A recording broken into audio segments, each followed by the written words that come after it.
Devin the Dream Haney. Just want to correct everybody here. The former youngest ever undisputed world champion at 23. 21 days out, looking impeccable, putting beatdowns on. How does it feel, champ? It's amazing. Alhamdulillah, I'm happy that with the way camp's going, I feel strong. I'm ready. I'm excited. Mentally there, physically on point. I have no complaints. I want to talk about, like, there's so much bullshit and a lot of channels running around about, you and back and forth on Twitter and that. You and your team, I've been in here with you the last couple of days. Firstly, shout out to you and your pups for having me.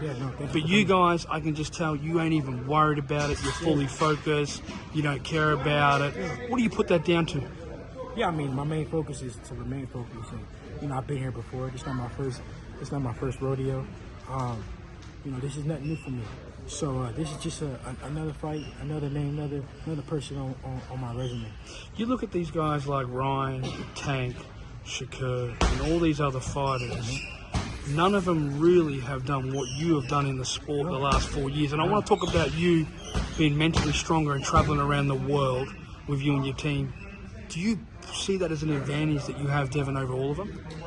Yeah, no, for sure. All this is experience for me. And I'm here for a reason because of that experience. Me going over to Australia twice, me finding a guy like Lomachenko, me fighting in the Bay, me going from place to place, everything. All this makes up of experience. So I'm here for a reason. I'm here because I earned it, not because of Instagram following or nothing like that. I'm here because I really worked hard and I earned it. But we were talking about it before, but Shakur potentially doing a fight in Jersey in front of 2,500 people, compared to yourself. These guys have got to look at you and think, you've done some big arenas, 44,000, 12,000, 15,000 with Loma. You're probably going to do 18,000 with Barclays. These guys, they're not doing that same stuff, huh? No. They try to talk down on it. Like, they make up fake numbers about pay-per-view buys and this and that, but the proof is in the pudding. And my pockets show. I'm earning the top dollars more than most of these guys, because of the way that I sell and the way that the name that I am, my resume, everything. It all makes sense.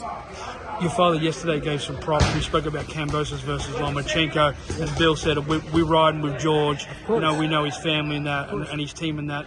Your take on that and the respect from you and obviously your father to George Kambosos and his team. George is my man. We shared the ring not once but twice. He gave me the opportunity when nobody was. When they were calling me email champion, he fought me when nobody wanted to. So the respect will always be there. I'm rooting for him. I look to make that fight, inshallah, once I'm victorious in this fight. You want to come down? Yeah, I'm definitely going to come down to Australia and support him. Another big fight coming up. He came to support me when I fought Loma, so it's only right. We flew Loma. What do you see stylistically? You've been in the ring twice with George. Obviously convincingly you won the second time. The first one was a little bit closer. You win with Lomachenko. We were actually one of the only people that actually had you winning the fight from Australia, 7-5. How do you see that fight, and how does George beat Lomachenko? I still think that it's a good fight. I've seen a lot of people saying that Loma's going to just blow through George, but you guys got to think styles make fights. And George has that dog in him, and once we see, once you push Loma back, he doesn't fight his best when he's going back. He wants to come forward, and George will go forward. George will go through the fire. But obviously Loma is Loma. So I think it's a great fight for boxing, and you got to take your hat off to George. George is fighting the best. George made a lot of money.